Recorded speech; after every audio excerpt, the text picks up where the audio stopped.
516, episode 99 The Most Ancient Dream 5. Diupload oleh Baca Suara.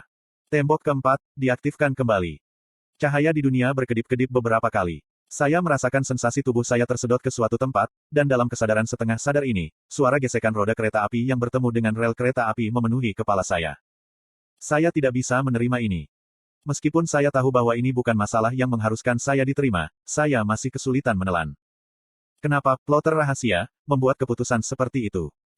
Saya tidak bisa melupakan ekspresi terakhirnya. Bagaimana dia bisa membuat wajah seperti itu? Dia tidak bisa menyelesaikan apa yang sebenarnya dia inginkan, jadi kenapa? What the secret evil plotter really want, TN. Semua ingatan tentang sekretif plotter melayang keluar masuk kepalaku. Kisah yang harus saya pelajari melalui teks-teks novel asli, sambil bertahan dalam waktu yang sangat lama dan tak dapat ditentukan, apa yang Yu Jung Hyuk harapkan untuk dilihat di ujung jalan ini. Apa sebenarnya yang ia harapkan akan temui? Bahkan jika itu bukan kesimpulan yang Anda inginkan. Jangan menganggap dunia ini sebagai pergantian regresi yang gagal. Hanya kata-kata itu yang tersangkut di otakku seperti kutukan. Kim Dokja. The Empat Wall memperingatkan saya dengan suara kaku seolah-olah untuk menghukum kesombongan saya. Ini bukan problem YOKN Judege. Dindingnya benar. Bahkan setelah orang itu pergi, aku tidak bisa lepas dari konstelasi sialan ini. Di bawah sinar yang cemerlang, sosok Uril giliran 999, Yi Hyun Seong, Kim Nam Woon, dan Yi Ji Hye tersebar. Bisakah dia benar-benar menjadi lebih bahagia dengan ini? Dia membuat pilihan ini sendiri, jadi apakah itu kebahagiaannya? Dia terlahir dalam tragedi, jadi mungkin, dia tidak menyadari pilihan itu sebagai tragedi lain. Dongeng-dongeng muda dan plotter rahasia semakin jauh. Pria yang melihat ke belakang ke arah ini untuk terakhir kalinya bukan lagi Yu Jung Hyuk dari Ways of Survival. Dapat menggunakan dia juga di negara ini juga sih dia juga. Tempat ini adalah epilog dari kisah itu. Kisah kuno yang telah saya baca berakhir, begitu saja. Anda telah mencapai tidak terbaca dari semua skenario. Kamu sekarang telah belajar tentang rahasia dunia. Satu-satunya topik yang tersisa bagi kami adalah bagaimana menjalani kisah selamanya. Bagian dari kisah yang tidak diceritakan oleh Ways of Survival. Impian paling kuno telah berakhir. Tiba-tiba, sebuah pikiran muncul di kepalaku. Sesuatu yang telah dilupakan setelah terhanyut dalam situasi tersebut. Raja Dokkaebi memberitahu saya ini, bahwa dunia ini adalah mimpi, impian paling kuno. Dalam hal itu, apa yang terjadi pada karakter mimpi setelah mimpi itu berakhir?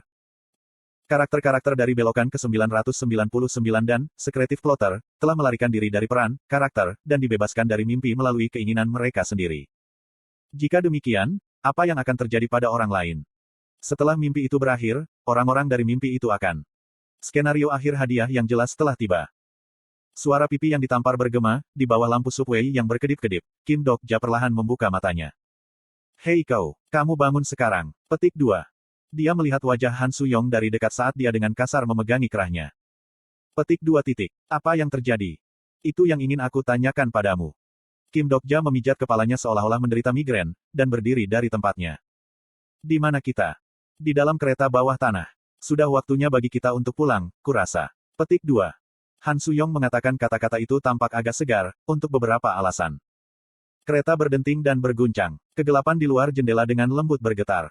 Dokja Si, kamu baik-baik saja. Teman-temannya menemukan dia dan berjalan mendekat. Yu Sang-ah, Yi Hyun Seong, Jong Hui Won, Shin Yu Seng, Yi Gil-yong, Yi Ji Hye, Yang Ha-yong. Dan bahkan Yu Jung Hyuk, mereka semua ada di sini. Semua orang baik-baik saja. Kim Dokja perlahan melihat sekelilingnya. Tidak ada kehadiran lain di dalam kereta bawah tanah. Kemungkinan kereta ini sama dengan yang mereka tumpangi sebelumnya. Apakah kita benar-benar aman sekarang? Aku sudah merawat lukamu. Setelah kami kembali ke tembok keempat kami harus mempercayakanmu pada perawatan Seol Huasi. Tapi. Petik 2. Perasaan Yu Sang-ah terhadap denyut nadi Kim Dokja sedikit tersenyum. Teman-temannya mendekatinya satu per satu. Namun, meskipun tatapan mereka tertuju padanya, tak satu pun dari mereka yang siap membuka mulut mereka. Tanpa diduga, yang pertama melakukannya adalah Yu Jung Hyuk. Daripada mendekati Kim Dokja seperti orang lain, dia bersandar di kursi kereta bawah tanah di sudut dan melotot keluar jendela. Fabel alam semesta akan terlepas di luar. Gulungan benang yang dulu kusut berubah menjadi debu dan menghamburkan satu helai demi helai. Itu adalah fabel yang ada di garis dunia yang tak terhitung jumlahnya menerangi ruang dengan menyebarkan cahaya terang mereka. Yang mereka tinggali ada di sana. Dunia yang mereka kutuk dan benci, tetapi masih tidak bisa ditinggalkan, perlahan menghilang saat memancarkan cahaya paling bersinar untuk terakhir kalinya. Ketika Kim Dokja dengan bingung menatap tontonan itu, Shin Yu Seng meremas tangannya dengan erat. Sudah berakhir sekarang. Diatasi oleh emosi tertentu, Yi Hyun Seong tiba-tiba menangis. Pria seperti beruang yang tidak pernah menunjukkan setetes air mata pun yang terjadi mulai terseduh tak terkendali. Jong Hui-won mengawasinya dan menggigit bibir bawahnya saat ujung hidungnya juga mulai menyengat. Yi Ji-hye mengangkat kepalanya, mungkin tidak ingin meneteskan air matanya sendiri. Ini, benar-benar sudah berakhir. Memang sudah berakhir. Kisah panjang dan ekspansif ini akhirnya berakhir. Kim Dokja menatap hujan meteor yang menjauh. Dia menatap, dan kemudian, menatap lagi. Seolah-olah dia tahu apa yang sedang dipikirkannya sekarang, Han Su-yong memanggilnya. Ini bukan karena kamu membaca novel itu, tahu. Anda juga tidak tahu, kan? Petik 2. Sahabat mengangguk kepala mereka. Mereka juga sadar, mereka tahu bahwa peristiwa ini mungkin tidak berakhir seperti ini. Hanya saja, mereka diam-diam menatap Kim Dokja dan dongengnya. Word dunia yang tidak bisa dihuni, kecuali ada yang membacanya. Anak yang harus membaca sesuatu, apa saja, jika dia ingin hidup. Mereka diselamatkan berkali-kali oleh anak seperti itu. Membaca sesuatu untuk bertahan hidup, itu adalah cerita yang sama untuk semua orang. Itu akan baik-baik saja hanya dengan membacanya, tetapi Dok Jasi, kamu mencoba mengubah ceritanya sendiri. Saya pikir itu lebih dari cukup. Petik 2. Jong Hui-won mengatakan itu. Orang yang belum pernah mencapai akhir dunia ini, mulai dari awal, cara bertahan hidup, sampai ke kesimpulannya. Dia dengan lembut tersenyum dan menepuk pundak Kim Dokja. Jadi apa yang Anda pikirkan? Apakah ini kesimpulan yang ingin Anda lihat? Petik 2. Kim Dokja tidak bisa menjawabnya. Dia terlalu sibuk menyeka air mata yang mengaburkan visinya untuk melakukan itu. Oh jadi dia bisa melihat dengan mata kepalanya sendiri pandangan dunia yang dia bangun. Kim Dokja perlahan membuka matanya, dan jendela hitam pekat kereta bawah tanah tercermin dalam irisnya. Wajah teman-temannya terlihat bercermin di atas kaca. Seolah, itu adalah foto grup dengan alam semesta yang menjadi latar belakangnya. Kesimpulan dunia ini yang sangat ingin dia lihat. Petik 2. Aku sedang melihatnya sekarang. Seolah-olah mereka sedang menunggu kata-kata itu, Shin Yuseng dan Yi Gil-yong mulai menyeka air mata Kim Dokja. Dia memeluk erat kedua anak itu. Saat itulah, seseorang mengajukan pertanyaan ini. Kita akan bahagia setelah ini, kan? Hanya getaran kereta yang meninggalkan stasiun bergema dalam keheningan ini seperti denyut nadi. Mungkin, kereta ini tidak akan pernah kembali, mereka tidak akan pernah bisa mengunjungi stasiun itu, lagi. Mereka akan terus maju menuju terminal baru. Saat semua orang memikirkan pemikiran mereka sendiri, tanpa diduga Yi Ji-hye yang terlebih dahulu mengajukan pertanyaan realistis. Petik 2. Ngomong-ngomong, apa yang akan terjadi pada garis dunia yang telah kita jalani? Ketika semua orang menatapnya, dia menggaruk pipinya karena malu dan melanjutkan. Kamu tahu, benda itu. Jika Raja Dokkaebi bisa dipercaya, dunia ini hanyalah mimpi paling kuno, tetapi jika mimpi itu berakhir, maka.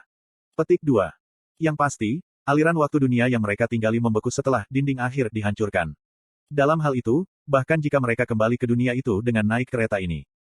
Itu akan baik-baik saja. Dunia kita berfungsi secara normal. Aha, begitu. Itu melegakan. Petik 2. Yi Ji-hye menatap Kim Dokja, lalu pada Yi Hyun Seong, dan bahkan pada Jong Hui-won dan Yu Sang-ah. Tidak peduli siapa yang dia lihat, mereka semua membuat ekspresi yang sama persis dengannya. Siapa yang menjawab tadi?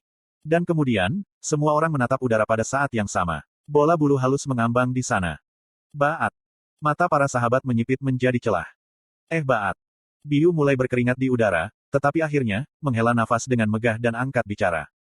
Ngomong-ngomong, kamu tahu ada sesuatu yang terjadi, jadi mengapa kamu begitu terkejut? Para sahabat mendengar penjelasan dari Biu. Isi, ketika disederhanakan, seperti ini. Garis dunia belum dimusnahkan. Saya tidak tahu alasannya, tapi, waktu dunia berhenti mulai ditulis lagi, Anda tahu. Meskipun pandangan dunia berguncang banyak setelah semua dongeng besar runtuh pada saat yang sama, masih akan membutuhkan beberapa ribu tahun bagi dunia untuk mati secara alami. Pemandangan dunia yang dulu mereka tinggali bisa terlihat samar di balik jendela kereta bawah tanah. Waktu beku dunia mulai bergerak sekali lagi. Ryuril perlahan membuka matanya dalam kehancuran ini. Dragon naga api hitam tertidur, meringkuk menjadi bola. Dan, dibungkus rapat dalam awan jungkir, Great Sage Heavens Equal menatap langit di atas. Rasi bintang juga hidup. Bahkan Dewa Perang Maritim, pendekar pedang nomor 1 Goryo. Semua orang masih hidup. Meskipun mereka telah kehilangan kilau sebelumnya, mereka masih menarik napas di garis dunia ini. Biu berbicara ketika dia melihat rasi bintang itu. Masih ada. Sistem saluran telah runtuh, dan Constellation tidak lagi dapat menggunakan kekuatan sebanyak dulu. Tapi tetap saja, itu adalah fabel yang sangat besar sehingga akan memakan waktu untuk benar-benar hancur. Beberapa teman saya menghela nafas lega. Desahan yang mereka sendiri tidak bisa mengerti. Yi Ji-hye bertanya lagi. Tapi, mimpinya sudah berakhir, kan? Jadi bagaimana dunia ini bisa terus ada? Petik 2. Aku sudah bilang, aku juga tidak tahu. Jadilah cukup pintar untuk mendengarkan dengan baik ketika seseorang memberitahu Anda sesuatu pertama kali. Petik 2. Yah, itu melegakan, tapi sejak kapan kamu belajar berbicara seperti ini? Selain itu, lihat betapa kasarnya Anda. Ah Jusi, dengarkan bagaimana Biu berbicara. Bocah menyeramkan ini, sampai sekarang. Petik 2. Kim Dokja mengalihkan pandangannya ke Biu, mendorong yang terakhir untuk pura-pura tidak tahu dan membuka mulutnya seolah-olah dia tidak tahu apa-apa. Ah Bahat. Semua orang tertawa kecil tak berdaya. Yi Jihye terengah-engah dengan marah dan tepat sebelum dia bisa meneriakkan sesuatu, Kim Dokja mengulurkan tangan dan tanpa kata memeluk Biu. Bungkus bulu yang dulunya sangat kecil di awal skenario sekarang sangat besar sehingga orang tidak bisa memeluknya. Yu Jung Hyuk menonton tontonan itu berbicara. Petik 2. Mungkin, itu mukjizat terakhir. Sebuah keajaiban, bukan, itu tentu saja kata yang tidak cocok untuknya. Karena, itulah satu-satunya kata yang paling tidak dia percayai. Bahkan saat itu, ucapannya melonggarkan ekspresi para sahabat. Lalu sungguh, semuanya telah diselesaikan dengan ini. Dan sekarang, yang perlu kita lakukan adalah membeli rumah besar tempat kita bisa hidup bersama. Anak-anak berbicara, hanya untuk ditembak jatuh oleh Han Suyong. Nebula kita tidak bisa berlanjut lagi. Si idiot ini, dia benar-benar menghabiskan semua keuangannya dalam skenario akhir, kau tahu. Petik 2. Kita selalu dapat menghasilkan lebih banyak uang nanti, kan? Maksudku, siapa kita sebenarnya? Petik 2. Semua orang tersenyum sambil melihat Yi Gil-yong dengan penuh kemenangan berteriak. Tapi kemudian, seseorang dengan cepat mengajukan pertanyaan lain, mungkin takut senyum ini tiba-tiba berakhir. Apa yang ingin kalian lakukan sekarang? Shin Yuseng dan Yi Gil-yong saling memandang setelah mendengar itu dan berteriak. Sungai Han. Laut. Pizza. Ayam goreng. Ketika kedua anak itu mulai berdebat, orang lain menyusul berikutnya. Aku ingin pergi ke tempat yang dulu tinggal. Itu adalah Yang Hayong. Tempat di mana kamu dulu tinggal. Ekspresi Yu Sang-ah menjadi tidak pasti setelah mendengar itu. Tapi bukan hanya dia, mereka semua tahu yang sebenarnya. Mereka tahu bahwa tempat-tempat yang dulu mereka huni tidak ada lagi. Rumah-rumah tempat cerita-cerita mereka disimpan sebelum kedatangan kiamat, semuanya menghilang sekarang. Tapi, mungkinkah ini sihir? Tiba-tiba, pemandangan di luar jendela berubah. Pemandangan ruang tampaknya tersebar, dan apa yang menggantikannya adalah. Mungkin, itu benar-benar keajaiban. Titik. Pemandangan Seoul, yang mereka kenal dengan akrab. Dan di peta kereta bawah tanah di mana setiap nama telah dihapus, nama-nama berbagai stasiun mulai muncul kembali. Perhentian berikutnya adalah stasiun Hongjae. Langkah Yang Hayong membawanya ke pintu keluar. Dari luar terminal yang rusak, pemandangan pinggiran lamanya bisa terlihat. Kecepatan kereta secara bertahap melambat. Jong Hui-won bertanya padanya. Kamu masih ingin pergi, meskipun mungkin tidak ada yang tersisa. Yang Hayong mengangguk. Jong Hui-won hanya bisa membalas dengan senyum masam. Seperti halnya semua orang, ada beberapa hal yang harus dikonfirmasi walaupun Anda sudah tahu hasil akhirnya. Baik, mari bertemu lagi di kompleks industri nanti. Petik 2. Pintu kereta terbuka, dan Yang Hayong membuatnya keluar. Dia melihat sekeliling dengan ekspresi tidak percaya, hanya untuk berbalik seolah dia tiba-tiba teringat sesuatu yang ingin dia katakan. Kim Dok. Namun, kereta mulai lagi bahkan sebelum kata-katanya terdengar. Orang berikutnya yang berbicara adalah Yi Jihye, diam-diam menatap peta sampai saat itu. Ada tempat yang juga ingin aku kunjungi. Jong Hui-won bertanya padanya, terdengar seolah-olah dia sudah tahu kemana gadis muda itu ingin pergi. Kamu ingin aku ikut denganmu? Nah, aku akan baik-baik saja sendirian. Ini yang ingin saya lakukan. Petik 2. Seringai Yi Jihye lembut, ekspresinya ringan. Tangan Jong Hui-won yang terangkat dengan malu kembali turun. Sampai ketemu lagi sebentar lagi. Yi Jihye turun. Gedung sekolah yang dulu dia hadiri terlihat dari kejauhan. Pintu kereta bawah tanah ditutup sekali lagi. Jong Hui-won mengajukan pertanyaan. Apakah ada orang lain yang ingin pergi ke suatu tempat? Tidak ada yang menjawab. Sebagian besar teman tidak memiliki tempat yang mereka ingin kembali. Namun, itu tidak berarti mereka tidak punya tempat untuk kembali. Yu Sang-ah lalu bertanya pada semua orang. Kita semua akan turun di tempat yang sama, iya. Tidak bisakah kita beralih kereta di suatu tempat? Sepertinya kita harus mengambilnya dari Jongro. Petik 2. Han Suyong menggerutu dan memindai peta kereta bawah tanah. Tujuan mereka adalah Gwanghwamun, lokasi kompleks industri. Kita harus memikirkan apa yang harus dikatakan kepada yang lain. Bukannya kita bisa menceritakan semuanya pada mereka, kan? Petik 2. Perhentian berikutnya adalah stasiun, Jongro 3 Street. Segalanya dipecahkan sekarang, tetapi dalam kenyataannya, tidak akan seperti itu. Mereka akan menghadapi kenyataan kehidupan sehari-hari baru setelah mereka kembali, itu sebabnya. Doors pintu kereta terbuka. Yu Sang-ah memegang tangan anak-anak dengan ringan melompat ke peron stasiun dengan lembut, esa. Dia melihat ke belakang dan melihat bahwa baik Yi Hyun Seong dan Jong Hui-won juga dengan ringan melompat melewati garis pengaman di tanah. Apa yang kamu lakukan, tidak turun. Yang tersisa hanya 3 orang. Kim Dokja. Tidak diketahui siapa di antara Han Suyong dan Yu Jung Hyuk yang memanggil nama itu terlebih dahulu. Yang pertama bertanya dengan sepasang mata bertanya. Kita turun bersama, kan? Seseorang telah mengaktifkan Lie Detection LV. Itu mendorong Kim Dokja untuk tersenyum lembut. Tentu saja, kita harus. Lie Detection telah mengkonfirmasi kata-kata Kim Dokja sebagai kebenaran. Ayo pergi. Kim Dokja melangkah maju dan dengan ringan menamparkan punggung dua lainnya. Itu menyebabkan keduanya terhuyung ke depan, juga. Han Suyong yang mengerutkan kening menggumamkan sesuatu ke arah Kim Dokja, sementara Yu Jung Hyuk menggenggam gagang pedangnya, matanya menatap tanpa henti. Kim Dokja berbicara dengan yang terakhir. Petik 2 titik. Kamu tahu kalau skenarionya sudah selesai, kan?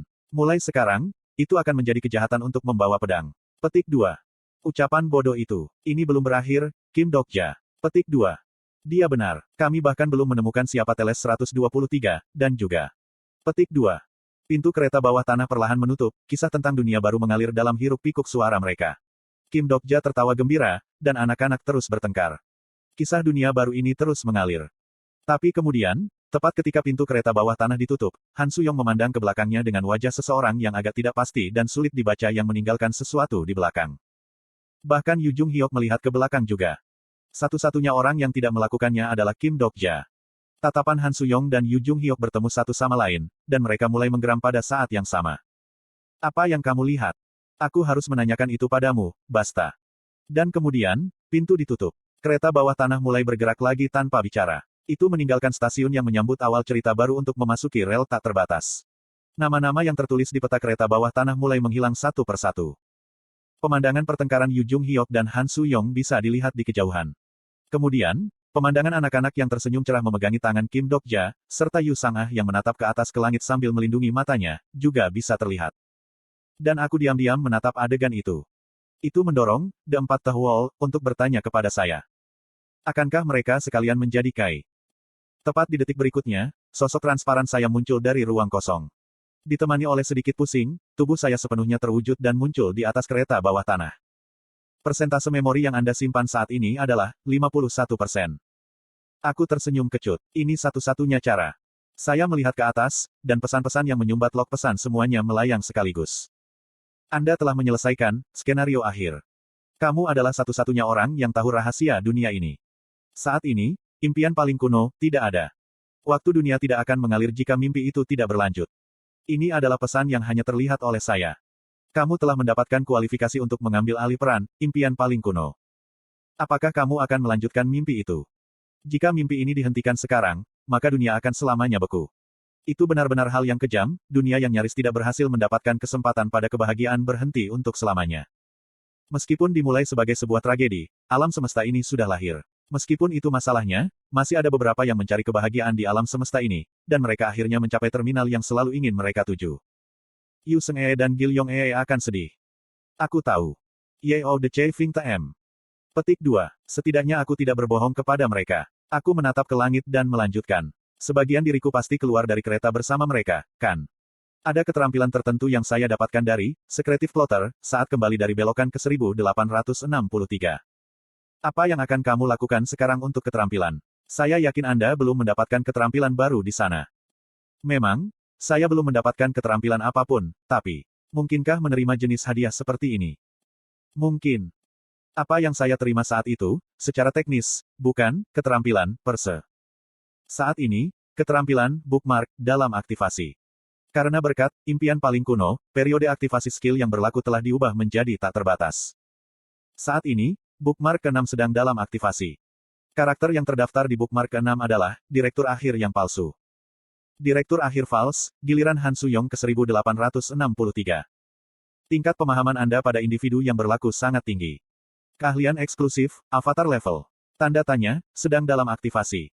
Anda telah menggunakan 49,00% dari ingatan Anda untuk menghasilkan avatar. Karena pengaruh garis dunia, koneksi ke avatar Anda telah terputus. Avatar yang berlaku akan memiliki kehendaknya sendiri dan bertindak sesuai dengan itu. Petik 2. Ini jalan yang benar. Saya merasakan sekitar bagian yang hilang dari ingatan saya, sekarang pingsan, dan terhuyung-huyung dengan tidak stabil. Aku yang lainku akan terus hidup, tidak menyadari bahwa dia adalah avatar. Dia akan tinggal di rumah besar dengan teman-teman lainnya. Dia pergi ke laut dengan Gil Yong Ee, dan makan pizza dengan Yu Seng Ee. Dia bisa melihat Yi Ji Hye diterima di universitas, dan kemudian, dia menyerahkan buket bunga ucapan selamat kepada Yi Hyun Seong dan Jong Hui Won. Dia akan berkeliling berburu rumah dengan Yu Sang-ah, dan mencari teles 123 dengan Yu Jung Hyok. Dan kemudian, dia bisa membaca novel yang ditulis Han Suyong. Itu akan menjadi keselamatan saya. Dari awal sampai akhir, saya selalu diselamatkan. Jadi, ini adalah sedikit penebusan dosa saya untuk kepentingan mereka. Oh, will regret tak adalah kamu tidak akan ermi et tak akain. Saya tersenyum tanpa suara. Tapi, aku masih bisa melihatnya, kan? Seperti dulu sekali. Jadi, cerita ini akan berlanjut seperti itu. Petik 2. Cukup untukku sekarang. Aku menatap bagian belakang kereta bawah tanah yang menghilang ke dalam kegelapan. Sekarang, sosok teman saya tidak bisa dilihat dengan baik. Dan semua orang hidup bahagia selamanya. Saya selalu membenci ungkapan itu. Namun, saya saat ini sangat berharap ungkapan itu menjadi kenyataan. Konstelasi, Raja Iblis Keselamatan, telah mencapai tidak terbacanya. Kamu telah menjadi impian paling kuno. Cahaya yang menghilang di kejauhan menyerupai rasi bintang yang masih ingat saya. Dan dengan itu, pelayaran tanpa akhir saya berlangsung. Tidak terbaca Anda adalah keabadian. Sirip.